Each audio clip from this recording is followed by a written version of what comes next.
ზოგადად ქალში მასწავლებელთა დევნა ყოველთვის მიმდინარეობდა სხვადასხვა ფორმით. ეს დაიწყო ჯერ კიდევ ადრე, როდესაც პრაქტიკულად რუსიფიკაციის პროცესი დაიწყო, ანუ ნელ-ნელა განიდევნა ქართული ენა, ეს შეეხო პირველად იმ სოფლებს, რომელიც ქართლის და ოჩამჩირის რაიონებს მიეკუთვნა ომის შემდეგ უკვე მოხდა ზედა ზონაში გალის რაიონში ამ სკოლების რუსულ ენაზე გადაკეთება და რუსულ ენაზე სწავლება 2015 წლიდან უკვე ქვედა ზონაში დარჩენილ 11 სკოლაში დაიწყო რუსიფიკაციის პროცესი პირველი კლასიდან. დღეს შეიძლება ვთქვათ, რომ ყველგან სწორედ რუსულ ენაზე მიმდინარეობს სწავლება და ეს არ იყო მხოლოდ ენის შეცვლა. ეს იყო ასევე ზეწოლა მასწავლებლებზე, რომლებიც იქ დარჩენილ ქართულ მოსახლეობას პრაქტიკულად ეხმარებოდა ბევრ საკითხთან დაკავშირებით. ანუ მასწავლებლები იყვნენ ის ადამიანები, რომლებიც იქ დარჩენილ საზოგადოებას გარკვეულწილად აძლევდნენ ინფორმაციას, აძლევდნენ ცოდნას ბავშვებთან დაკავშირებით, რომ მათ გაიგრძელებინათ ბრძოლა, რომ არ შეწყვეტილიყო ის დაკავშირება იმ ფესვებთან, რომ ქართულ ფესვებთან რის ამოწირკვასაც რუსეთი წლების განმავლობაში ახორციელებდა და პრაქტიკულად შეიძლება ითქვას, რომ ნელ-ნელა ეს პროცესი ვითარდებოდა წლების განმავლობაში, მაგრამ რაც ხდება დღეს, ეს არის პრაქტიკულად უკვე პირდაპირი დევნა მასწავლებლების, პირდაპირი დევნა ქართული მოსახლეობის გალის რაიონში, რომელიც ამ ბოლო პერიოდში დაიწყო, დევნა კუდიანებზე, მათ შორის, რა თქმა უნდა, ეს არის გაგრძელება რუსული პროპაგანდის, რომელსაც ბოლო პერიოდში განსაკუთრებით სწორედ გალის რაიონში შეიჩნეოდა, რომ იყო რუსული მხარე დაინტერესებული. ისინი ცდილობდნენ ძალიან ბევრი შეხვედრებით, ძალიან ბევრი პროგრამების განხორციელებით, სხვადასხვა ჰუმანიტარული თუ დახმარების პროგრამებით, მათ შორის ტექნიკური გადაებირებინათ გალის მოსახლეობა, რომ ისინი გამხდარიყვნენ პრორუსული, იგივე აბიტურიენტებს ესწავლათ რუსეთში, სთავაზობდნენ მათ შორის ყველა სახის სტიპენდიას, არამხოლოდ სწავლის, არამედ ასევე საცხოვრებლის, კვების თანხას, გზავრობის თანხას,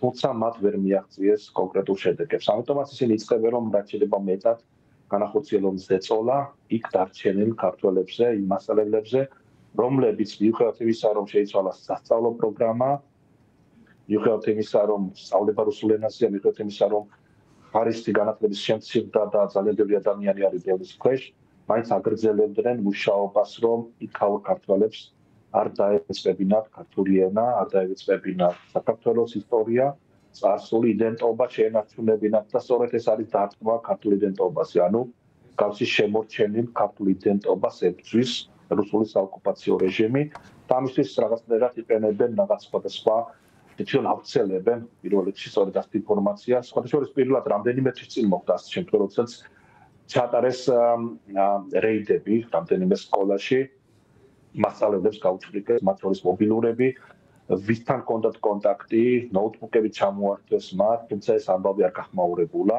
უსაფრთხოებიდან გამომდინარე, ისიც არ იყვნენ დაინტერესებული მასწავლებლები, რომ ამ შესახებ ხმაურებულა ესაუბრათ.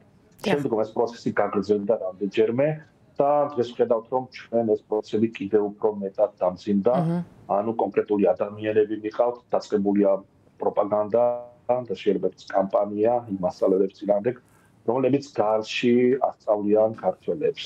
დიახ, ანუ ეს არის მოსკოვიდან ორკესტრირებული შეტევა ყოველგვარი ქართულის წინააღმდეგ, რადგან მათ სულს გააკონტროლონ აბსოლუტურად ყველაფერი და ყველა, რომ არც ერთი ადამიანი არ დარჩეს კონტროლის გარშე, არც ერთი ინსტიტუტი.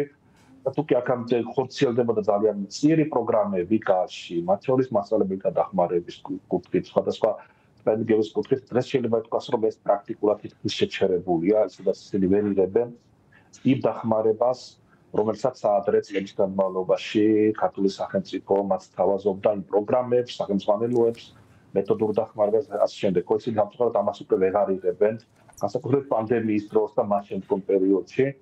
და ეს ისედაც იზოლირებული საზოგადოება დღეს შეიძლება ითქვას, რომ სრულიად მარტო აღმოჩნდა ამ ზეწოლის და ამ ძალადობის პირისპირ. დიახ, ანუ ეს არ შეიძლება რომ აღვიქვათ როგორც რაღაც განცალკევებული, ცალკეული დევნის აქტი, არამედ ეს არის გაცილებით უფრო ფართო, კომპლექსური სტრატეგია და პოლიტიკის ნაწილი, შეიძლება ითქვას. და ჩვენ ვხედავთ იმასაც, რომ მიუხედავად მსგავსი ცნობებისა, ამ დრომდე არ გაუკეთებიათ განცხადებები არც სახელმწიფო უსაფრთხოების სამსახურს და არც სხვა შესაბამის უწყებებს. აი, დიპლომატიურ ენაზე რას ნიშნავს ასე დროს ქართული მხარის დუმილი და იდეალურ შემთხვევაში ასეთ ვითარებაში როგორი უნდა იყოს ხელისუფლების მხრიდან რეაგირება და საერთოდ აქვს თუ არა ახლა რაიმე ბერკეტი თბილისს? ხელისუფლებას ყოველთვის ჰქონდა ბერკეტი, მას ჰქონდა საერთაშორისო მხარდაჭერა, ის ტრიბუნები, რომელიც შეეძლო გამოიყენებინა მის მინიმუმ საზოგადოებას ამის შესახებ სომნოდა, სამწუხაროდ ჩვენ ვხედავთ, რომ ეს არ ხდება ამის გამოყენება. პირიქით, მას ჰქონდა შესაძლებლობა ასევე სინამდვილეში მართლა დახმარებოდა იქ მაცხოვრებელ მოსახლეობას, სხვადასხვა მეთოდით. თუნდაც დისტანციურად მათთვის შეთავაზებინა. მოხდა იყო რაც კომპენსაცია იმის გამო, რომ თუნდაც წლების განმავლობაში გალში აკრძალულია ქართულ ენაზე სწავლება, ხომ ყოფილიყო რაღაც დისტანციური, თუნდაც სხვა ფორმის პროგრამები ხო განხორციელებული.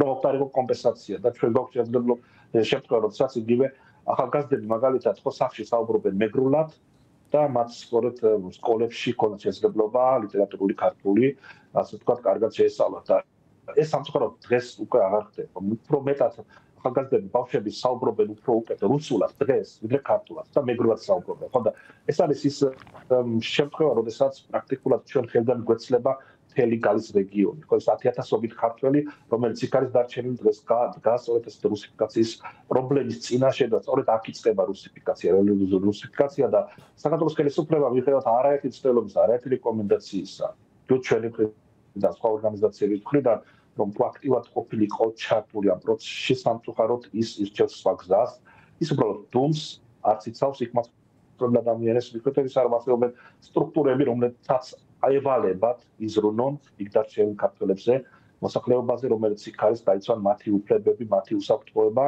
და ყველაფერი გააკეთონ იმისთვის, რომ ეს დისკრიმინაციული პოლიტიკა დასრულდეს. ანუ ეს პოლიტიკა, რაც ხორციელდება გალში, ნამდვილად არის დისკრიმინაციული და საქართველოს ხელისუფლებას მინიმუმ შეეძლო ეს თემები, ეს საკითხები დაეყენებინა იგივე ჟენევის მოლაპარაკებების პროცესში, იგივე სხვა შეხვედრებში, როდესაც ჩვენ ვხვდებით მოწინააღმდეგე მხარის წარმომადგენლებს, მაგრამ ჩვენ ვხედავთ სამწუხაროდ სხვა რამეს. თბილისი არის დაკავებული შიდა პოლიტიკური საკითხებით, იმ კრიზისით, რომელიც გრძელდება უკვე არაერთი თვეა უკვე საქართველოში და მას უბრალოდ არ აინტერესებს და არც აქვს დრო და სურვილი რეალურად დაიცვას ჩვენი მოსახლეობა, ჩვენი მოქალაქეები, რომლებიც განიცდიან ზეწოლას. ხო დღეს უკვე 13-ზე მეტი ადამიანია დაკავებული ოკუპირებულ ტერიტორიებზე.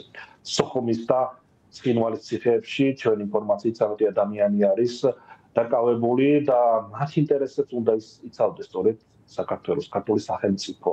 მათ უნდა ქონდეს შესაძლებლობა მიიღოს შესაბამისი სამართლებრივი დახმარებაც, როგორც ადგილზე, ასევე საერთაშორისო დონეზე. მაგრამ ამ კუთხითაც ვხედავ, რომ სამწუხაროდ სახელმწიფო პრაქტიკულად არაფერს აკეთებს და რეალურად ის გაჩვენებული, რომ საუბარია რუსეთის მხრიდან მომდინარე აგრესიაზე, რომ საუბარია ზეწოლაზე, რომ საუბარია იგივე რუსულ პროპაგანდის გაძლიერებაზე, გალის მიმართულებით და ამაზე უკვე წლებია ვსაუბრობთ. ამის საპირისწონედ სამწუხაროდ სახელმწიფო არაფერს არ აკეთებს.